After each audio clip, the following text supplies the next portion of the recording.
1 ঘন্টা কেউ যদি আল্লাহর সৃষ্টি নিয়ে চিন্তা করে, সেটা সারা রাত তাহাজ্জুদের সালাত পার করার চেয়ে উত্তম।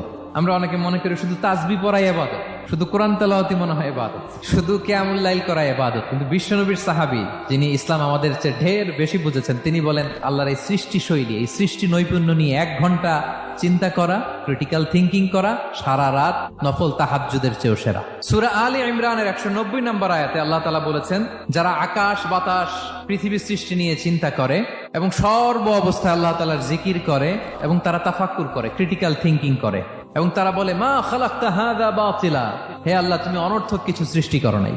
মনে রাখবেন, এই পৃথিবীতে আল্লাহ তাআলা অনর্থক কোনো কিছু সৃষ্টি করে নাই, করেছে যেটাই সৃষ্টি করেছে এর মধ্যে মানব কল্যাণ আছে না নাই? আল্লাহ তাআলা আমাদের জন্য কল্যাণ রেখেছেন। এবং এই আয়াত যখন নাজিল হল, বিষ্ণু ঈসা ইসলাম বললেন ওয়াইলুন লিমান কারাআহা ওয়া লাম ইয়াতাফাক্কার ফিহা, ধ্বংস তাদের জন্য যারা এই আয়াত তেলাওয়াত করে কিন্তু এই আয়াত নিয়ে চিন্তা করে না, গবেষণা করে না।